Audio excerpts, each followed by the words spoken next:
You know, I totally forgot. I totally forgot what my intro sounded like already. That I made. It doesn't matter. I think we're just gonna always forget.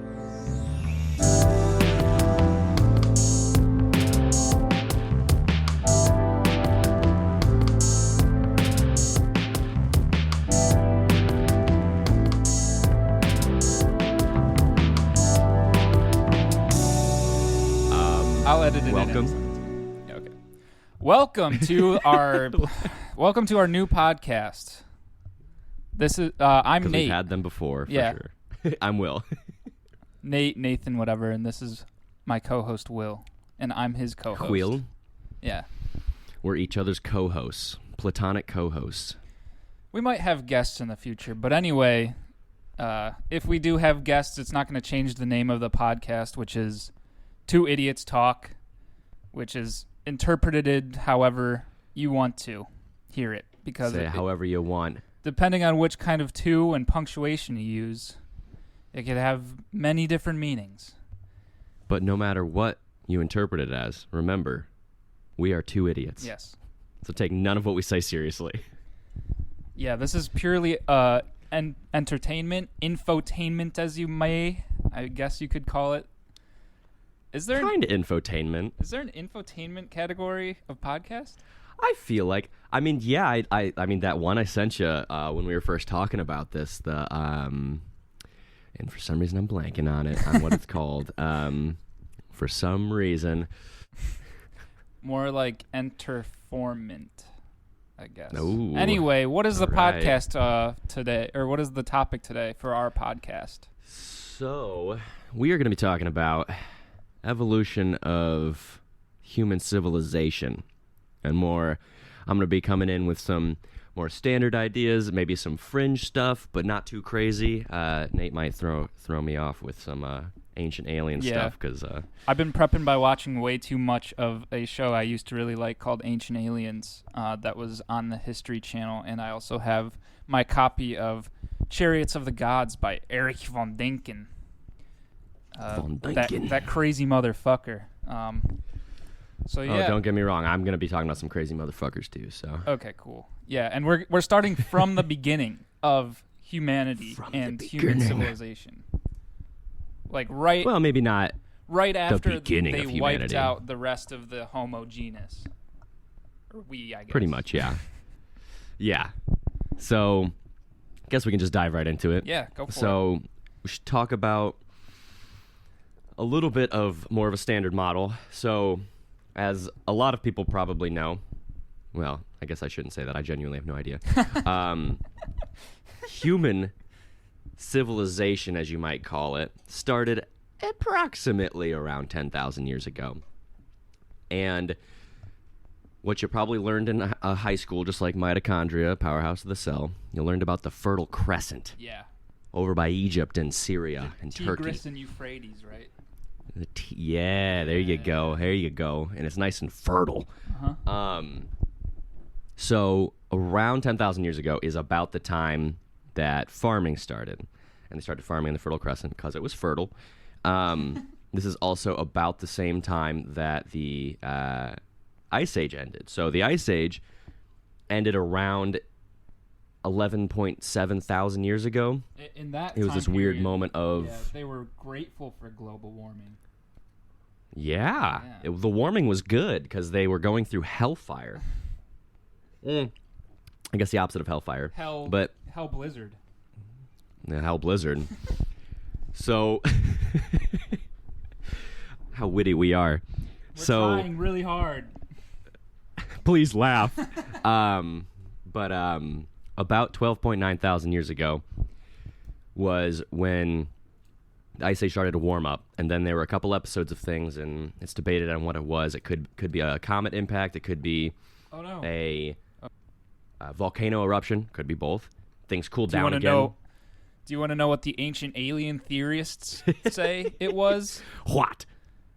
They think, okay, so given many reports of like ancient civilizations, apparently there was like a war in the heavens between alien races, and like the debris and shit that fell from the spaceships, Debris. it is what caused the planet to warm because of all the, fucking Okay. destruction they were causing in the sky.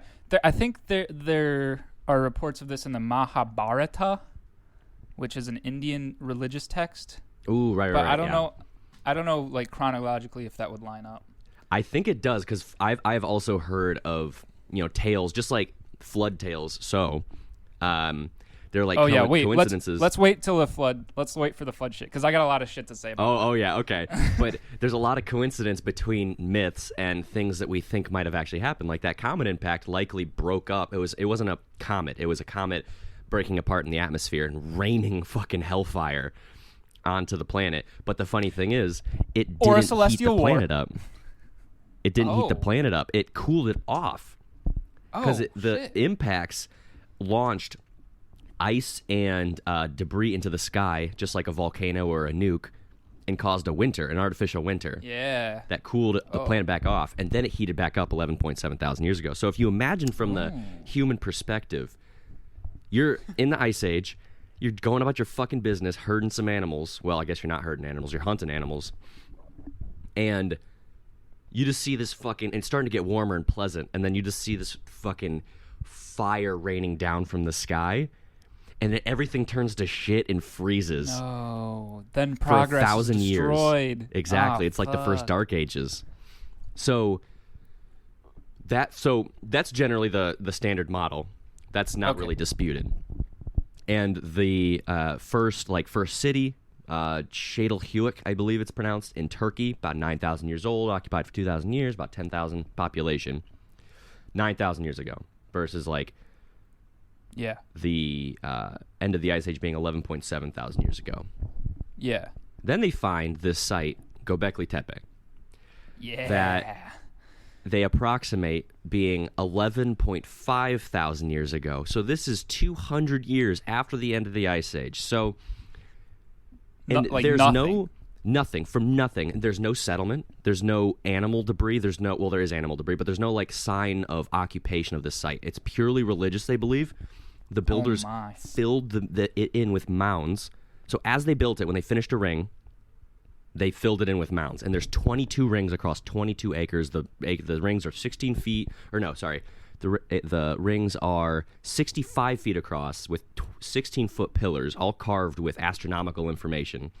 Yeah, Aligned dude. astronomical stuff. So I remember hunter-gatherers... Yeah. I remember this from Ancient Aliens. They were talking about how, like, at the very beginning of human civilization, somehow the creators of this site at Göbekli Tepe like had math and shit to like make these perfect circles and right angles and like Yeah. carvings. And like when you like I highly recommend to the listener to look up pictures of this because given how old it is, this stuff looks like brand new. Like, Yeah. It's well, so it was filled perfect. in, so it was perfectly preserved. Yeah. And they could date it perfectly. That's how they know exactly how old it is. And some of the carvings are so like Yeah. intricate and oh man, it's wacky. It's like it's just math, yo. I love It's math. ju- but like it's how just did math, ancient yo. people have math? Right. Anyway, like, this is sorry. where I started getting into more fringe stuff even, is because you're telling me that these people who were just herding shit, they didn't settle anywhere. They literally just roamed the landscape. Just like one day happened to be 200 years after the end of the Ice Age, after a cataclysmic 1,000 years. There's like, real. yeah, we're just going to build this giant fucking site. We're just going to do it for no reason, not live here, and not build a city for another 2,000 years. Yeah, that makes fucking sense. Yeah. So And, this gets into the... I was trying to think of like reasons because I knew you were gonna bring up Göbekli Tepe. Sorry for the immersion breaking clip for the audience there. But like I was trying to think of reasons that they would even build this, and like I don't know the mindset of ancient peoples, but Right. it seems like they just wanted to flex on the future. Literally, yeah. Just like the pyramids. Just like the pyramids. Yep. Literally, they're just like, this is going to last forever. So they filled their mounds in like, yeah, they're going to know what we were capable of. But like we don't know because they didn't leave any written text behind. Yeah, their carvings are purely iconography. Yeah. We're guessing at what it means. There's some that resemble constellations that were talked about thousands of years later, so we think they're about constellations. We don't know for sure, but shit's pretty accurate. It's pretty weird. All right, I'll stop derailing you. You can keep on your timeline here. Okay. So yeah, it's Göbekli Tepe. It just doesn't really make a whole lot of sense. But then you begin to think about it in terms of what the world looked like. So a lot of people assume that the Ice Age was just all ice and cold. No, that was Europe. Europe and clearly the northern parts of the world were frozen. Under glaciers, people were not occupying it for very much, pretty much. Or it was just frozen dirt, so you couldn't really do anything besides hunt. So they were forced to be hunter-gatherers up north. But when you go down south, when you go to the places that you don't normally think of being occupied, like the Sahara Desert, and you think about, oh, things were cooler, and then you think about, what would that have looked like? What would a desert have looked like? And it turns out that while the Sahara Desert was dry for a lot of the Ice Age, approximately, let me find the exact dates here, around 14,500 years ago, up to 6,000 to 5,000 years ago, so well after the end of the Ice Age, the Sahara was green. It was grasslands, savannas, forests, huge herds roaming around. So that's like 7,000 years-ish of forested. Right, that's 7,000 to 8,000 years of what, like southern Africa. That's what Sahara was. It was full of lakes and rivers. Lake Chad during this time was 10 times as large as it is today. Whoa. And so they had some time to long get going. time. So if they could build Göbekli Tepe that quickly, if they could go from nothing and then 2,000 years later to building Çatalhöyük, which is a full-blown city, undisputed, then I still don't know what that looks like. What was that? I should have looked that up. How do you spell Çatalhöyük? You can spell it. I'll do it later. Okay. It's not like you're going to look at it and be like, whoa, this is like Roman level, but it's clearly a city. It was occupied, had a lot of people in it for the time. But if they were able to occupy that area that quickly after the end of the Ice Age, then what were they doing with 8,000 years of green Sahara, which, is now covered in dunes of sand? We're not doing archaeology there. The only parts of Sahara that we're doing archaeology on are the parts that are still not completely sand. They're just dry savanna pretty much, and that's where we get things like Gabbero, which is a 8,000 or 10,000-year-old gravesite with 20 individuals in it in the middle of the desert. Where's that? In Niger. Okay. So this isn't in dead center of dunes of sand. This is like more of just dry area they're still able to dig in. So what you're saying is there could be a bunch of stuff in the Sahara that we don't even know. Yeah, just like the Amazon. Just like the Amazon was maybe they brought the math, dude. Maybe they brought the math. They brought, exactly. So then you get into the wacky shit with like dudes like Graham Hancock, who's like a pseudo-archaeologist, who like thinks that there's a lost civilization that was like hyper advanced. He gets into wacky shit where he believes that Mars a couple thousands of years ago was inhabitable. That's the kind of wacky shit that we get into with that guy. Whoa. We could slow down and make a whole other episode on that. Yeah, okay. Lost civilizations in Mars. Hell yeah. I'm totally down. But yeah, so when you think about what the world looked like at this time, and you think about how Egypt was so advanced so quickly, they built the pyramids 4,500 years ago, and for a long time that was thought to be, like the beginning of civilization. Yeah. Makes you wonder what was possible. Now, I don't personally think that they were super advanced anything back then, but I'm willing to believe that there might have been Egyptian level or, Göbekli Tepe level before. Like, we're talking, 20,000 years ago maybe in the middle of the Ice Age. They didn't have transistors or anything, but they had pretty complex math, obviously. Exactly, yeah. They spent a long time looking at the stars. They knew I didn't have this in my notes, but it's just fun to talk about. They, by this time, had already calculated the precession of the equinoxes. I can't remember the exact data.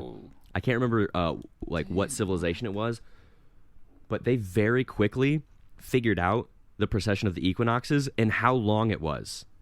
Like, exactly how long it was. Damn. Yeah. That's sick.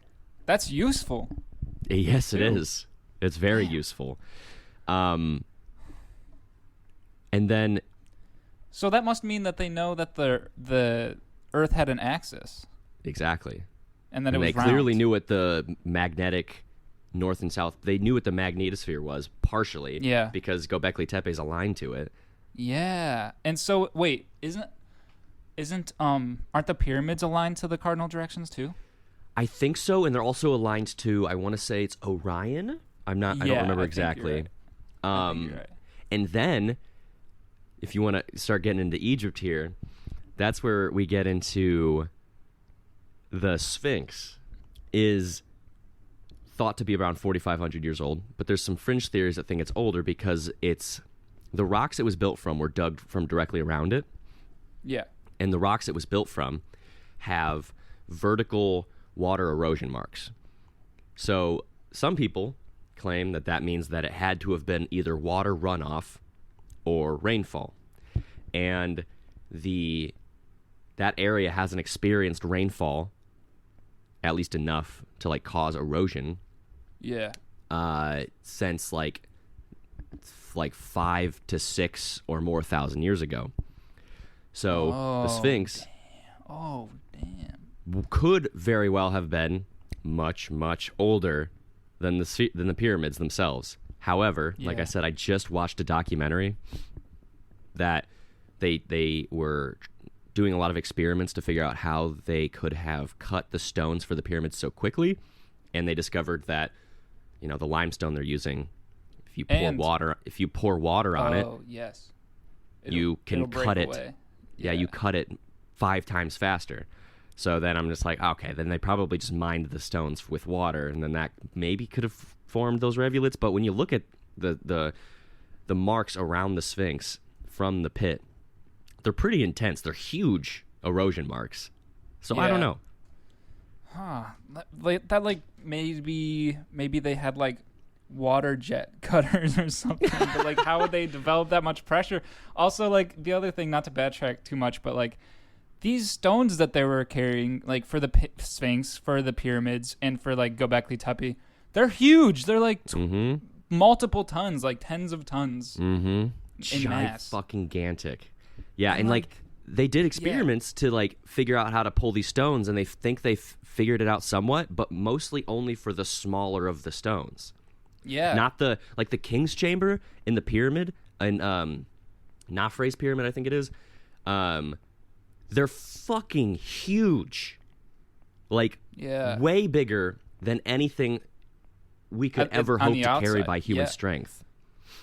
And it's just like, there's like, megalithic sites around the world in different cultures that have these just huge megaliths, like stones just out of nowhere, surrounded by a bunch of smaller stones. And we just cannot figure out how they pulled these things.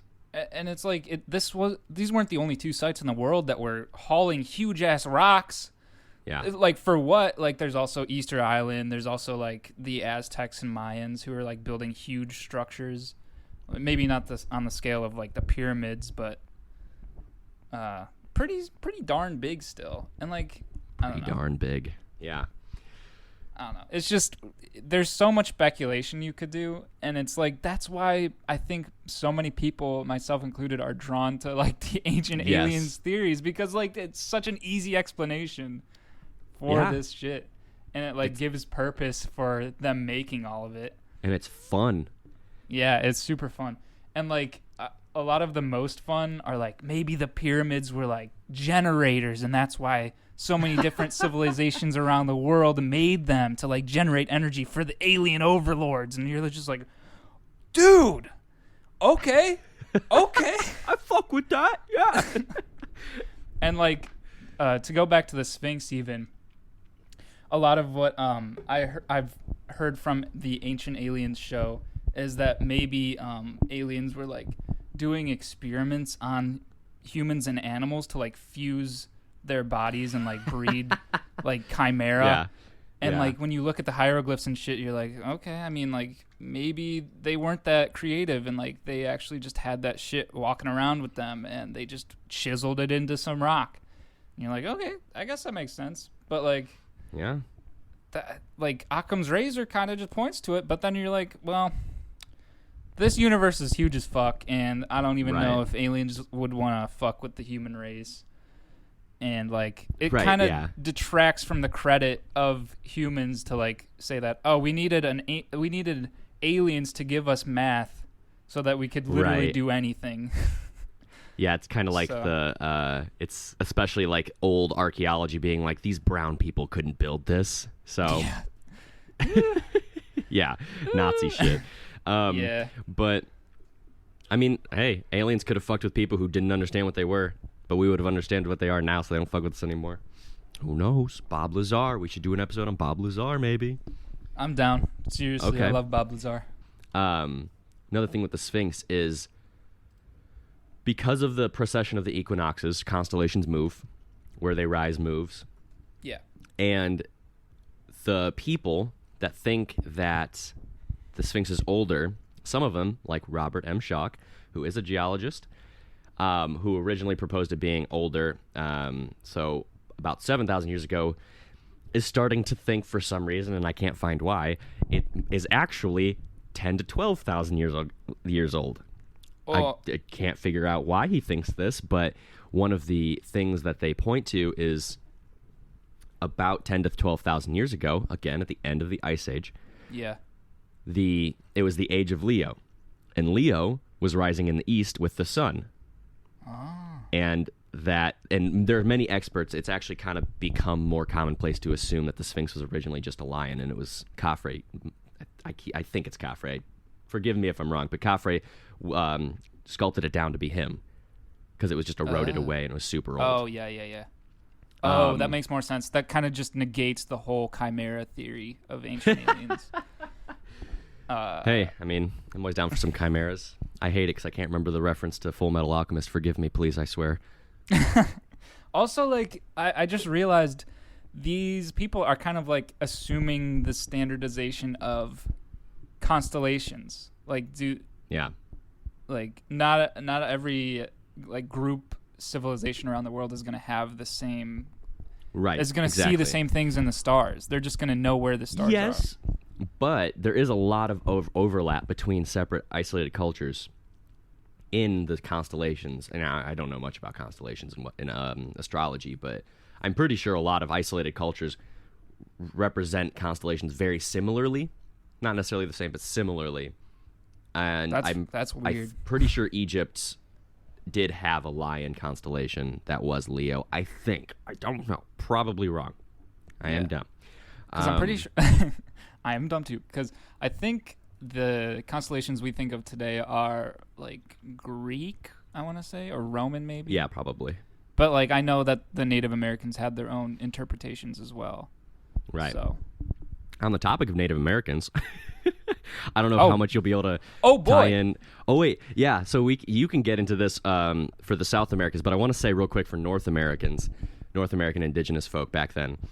Mm-hmm. So originally we thought that it was the Clovis culture first, which is around 10 to 12,000 years ago. Now it's standard to assume that it's about 20,000 years ago to maybe 30,000 years ago of American occupation originally. But when the Ice Age ended, the conservative view, so not this very standard view, without a comet impact, is that the Canadian ice sheets had a giant lake that got so big that it broke and had 2,000 years of repeated oceanic level flooding. And the conservative estimates for these floods was 190 meters of water flowing over the northeastern landscape of the United States. Oh, what? And if you go to Washington and Oregon, you can see these things. There's giant. So do you know how rivers sometimes will pick up gravel and vortexes will form and it'll drill a hole into the riverbed? No. but that's sick. Imagine those 30 feet across and like 50 feet deep. Oh, what the heck? Giant stone, and then sometimes if you splash water over loose dirt, the dirt will form into these waves because of the water dynamics. Imagine those 100 feet high. Oh man. And then Niagara Falls is a cataract. It's a slow wearing away of water. Imagine a cataract. I'm pretty sure it's 13 times the size of Niagara Falls. What the heck? So then you get into the more fringe theories of the comet impact happening. So people like Graham Hancock and Randall Carlson are of the assumption, and there's a whole spectrum between these of like how much each plays a part. Randall Carlson and Graham Hancock are of the mind that the comet impact struck the Canadian ice sheet, vaporized the water, and sent one big flood that was probably 300 meters of water. Oh, so and like caused all of these. So like double the size of what? Double the size. And people were living here at the time. Yeah. So, and also, a comet would have set all of North America on fire. Fragments of comet splaying all of North America, and there is a layer, archaeology shows, and this is undisputed, just the cause of it's disputed, a layer of ash nearly across all of America on one part in time across America. So what caused it? Who knows? But it's like a lot of America was set on fire, and then a huge oceanic level flood hit, and people were living there at the time. Damn. So like, okay, so what's the chronology of that? You said 30,000 years ago? No. Sorry.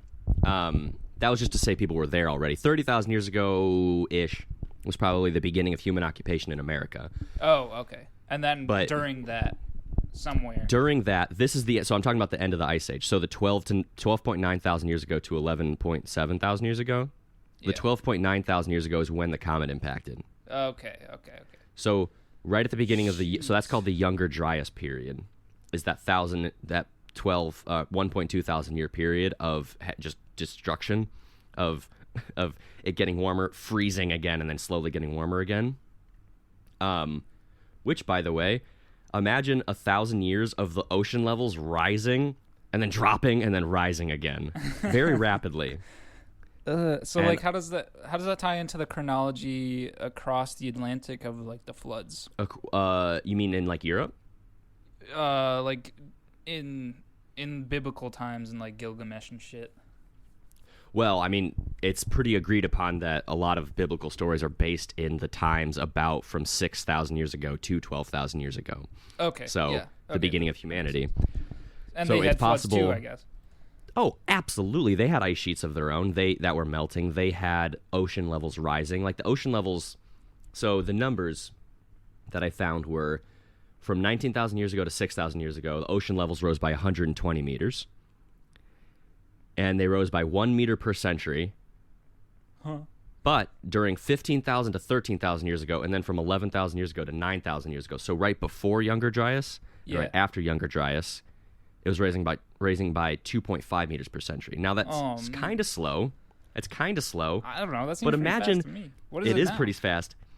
I don't know. I don't want to look it up because it'll be a lot of clicking and that'll be annoying. But it's not like it's slow in terms of humanity.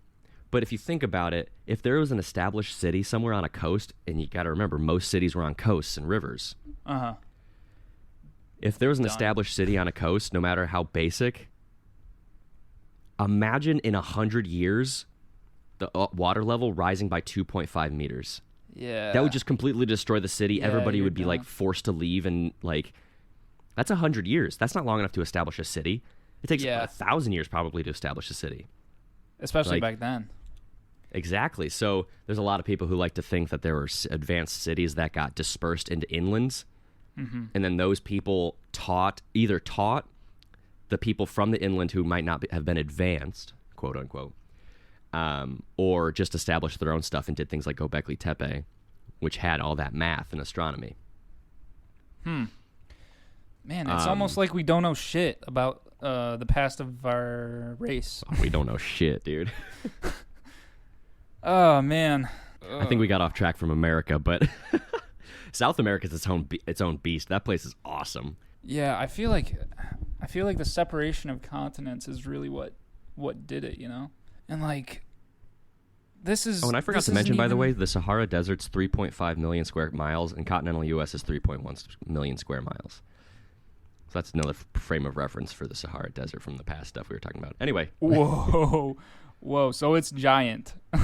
huge. Oh man, yeah, I don't know. Yeah, most of the other stuff I know that relates to Ancient Aliens is more like Easter Island and like Central America, South America, because you got shit like the Nazca Lines, which are giant formations in the ground, only visible from space, and you're like, what? Right. Why did they make this if they can't see it from the ground? Or mountains that had the mountaintop completely sheared off on like a perfect fucking plane. Yeah, and if you're not privy to the ancient alien theory, they theorize that the reason that this happened is so that they could have landing strips for fucking spaceships. Pretty intuitive. Whoa! But you're like, how and why? Like, devote the time and energy. That's just like the biggest question too for all of this is just like how and why devote the time and energy to build any of this shit. Because Well, you got to remember, we're in the mindset of modern humans. We have so many things to do. There's constant dog shit happening. We have so much to occupy our time. Imagine what it was like back then when all you had to do was go to work, go home, and eat. And they barely, like, and that's like Egyptian time. That's like recent. But we're talking old, literally. And like there have been multiple like things, papers written about how hunter-gatherer cultures have more free time than we do today. Yeah. They didn't have anything to do. They just stared at the stars and just talked. So it's like, of course they were building stuff, you know? And then you get to like Egypt where they were rich and they were like, I want this. Yeah, right. Yeah. Exactly. Yeah. Lost my train of thought, but sorry, I shouldn't have interrupted. Yeah, what else? I don't know. No, you're fine. Interrupt all the time. So I don't know. I kind of wanted to bring this up just to see if you knew anything about it, but I was in one of the Ancient Alien episodes I was watching. They were talking about Teotihuacan, which is in like relatively close to Mexico City right now, like in modern day, and there's pyramids there too. And under the pyramids, they found a giant pool of fucking refined mercury, like liquid mercury. Which, what the fuck? Yeah, which isn't possible in nature. Yeah. And this city was constructed, I want to say, like, just after 1000 BC. So, like, not even that long ago. So a long time ago. Well, yeah, not a long time ago what we're talking about. Yeah. Right. So, like... Still long before advanced anything. Yeah. So that's in the middle of... Wait, where was this? In the middle of Mexico. In Mexico City. Never mind. Okay. Yeah.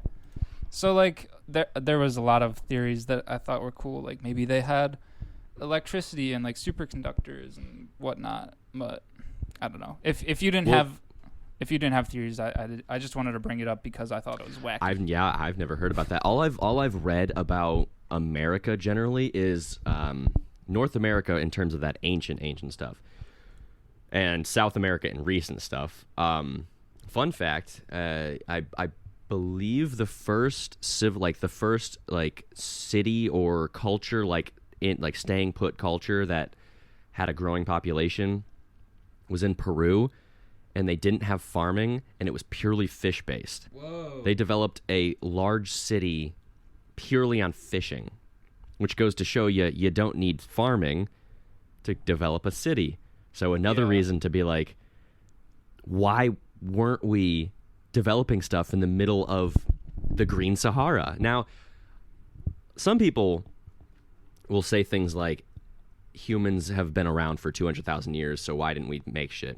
And that is not a good way to think about it, because 200,000 years ago, we were anatomically the same, but we were not mentally the same. We were think of the most primitive culture you can in the world. Not that they're below us or anything, but just think along the lines of how their minds might work and their culture and whatnot. Their perspective, mostly. Yeah, and reduce that even further down. Like, humans that long ago were not to our level in terms of, like, culture and communication and putting ideas together and whatnot. So it makes sense that we didn't have things for that long. And Neanderthals were only... The last Neanderthal was 40,000 years ago, I think, something like that. Europe wasn't occupied until about 40,000 years ago, partially because of the ice sheets. So it kind of makes sense that there's not, like, more around the planet, but everywhere you think that things might have been, like the coasts of Africa and the Green Sahara around the rivers and lakes, which is where we do find things when we do dig into the Sahara, that's where everything would have been, and all of that would have been either destroyed by the floods, which we'd have, like, almost no underwater archaeology going on except for boats, modern boats. Yeah. And we don't dig in the middle of the desert. So it's like there's probably so much. And only recently we found things in the Amazon. Like, there was a whole city. I read a whole book. It was like The Curse of the Monkey God or something like that, about a city that was found in the middle of the Amazon, insanely huge, well-preserved. Oh, yeah, that was, like, covered hidden. in, like, forestation, basically. Yeah. So it's just a forest is enough to, like, hide things. Mm-hmm. Which also, fun fact on that story, the guy who found, two of the people who found that went on that expedition were bit by a particular bug that carried a particular disease that is uncurable and is flesh eating and will eventually dissolve their entire face. Oh, God. Oh, no. So that's why it's called Curse of the Monkey God. There was a curse on the city, supposedly, and that's probably what it was. Dang. I remember hearing about that, too. I think they talked about that on Ancient Aliens because they had a bunch of, like, secret, weird-ass chambers that didn't seem to serve any purpose in that city or something. Oh, there's a lot of stuff that doesn't seem to serve any purpose. Just like the pyramids. The rooms in the pyramid are empty. Yeah. I don't it just know. goes. It's more. It's that feeling of sublime awe where you look at something and you're just like, you cannot comprehend it emotionally or logically, and you're just like left with this like weird fear of like not understanding something, and it's so weird. So you turn to anything you can, and that tends to be either ancient aliens or deities or anything. Yeah. Not to piss off anybody. Yeah, I don't know. Yeah, like I'm struggling with the chronology too because it just seems like right. Yeah, I am bouncing back and forth, so I apologize. No, I don't think it's your fault. I think it's because I don't know where to place like the different shit across the planet. Right. Given like the Nazca lines or like Easter Island, because our dating technology, I don't know, like if you can trust much. Well, modern dating technology is like using multiple methods and like crossing them. So I trust modern dating methods pretty well. There's even a dating method they used for a room in the Sphinx. There are parts of the Sphinx that don't receive any sunlight. Wait, the Sphinx has rooms in it? Yeah, I'm pretty sure. What? Yeah. There's a chamber underneath it that they haven't dug into that they're pretty sure is a storage room of some kind. Shit, I didn't know. But there's rooms in the Sphinx, and I mean, again, I all of these things I could be wrong about in some way or another. But there's rooms either in the Sphinx or in one of the areas near it that doesn't receive sunlight. And there's a test that they have now where they can take some rock and calculate the last time it saw sunlight. Whoa. Yeah. So that's another dating technique that's really fucking cool. Okay, I got. But that I mean, with I guess I trust dating technology, but like again, chronology is hard, especially when it's all spread out geographically. Chronology is hard and also really dogmatic. A lot of people, the establishment of old places, like for example, Egyptologists in Egypt, are so mired in the ego of discovering something and the mysticism behind it that they sometimes will refuse the science and then not let it be talked about. So there are some times where supposedly academic sources can be not super trustworthy, but that's just like takes some research. Oh, that's so frustrating. Luckily there are other researchers that kind of say fuck you and explain things the proper way. So there's enough people in the scientific world and research world that generally I feel like we can trust it. So I guess we really only have like natural disasters to blame for the history of our race not being transferred effectively. Wait, what?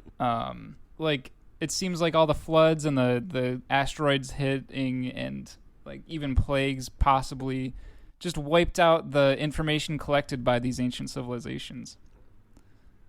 Yes, absolutely. Which sucks. I know. I want so bad to understand the history of humanity. It's like my favorite topic, but there's nothing. Well, I don't know. I don't really have anything else to talk about, and I feel like I'm just getting really frustrated because a few minutes ago I started echoing really bad from your mic somehow. Oh, boy. Oh, so I've been struggling to talk. Oh, no. I'm sorry. That's really weird. I don't have my speaker's not on. I shouldn't be echoing. I've been doing my best to work through it, and then I just hear my echo, and I'm just like, my brain is frying. So I guess that's our conclusion of ancient civilizations versus ancient alien theories. Honestly, do your own research because, again, we are just two idiots talking.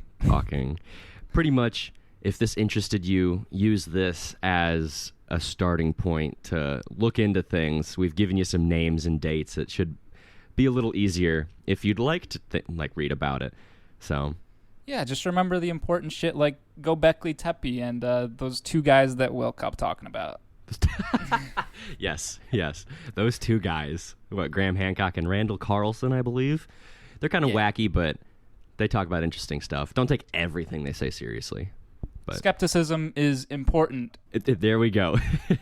And on that note, I'll play us out. Bye-bye.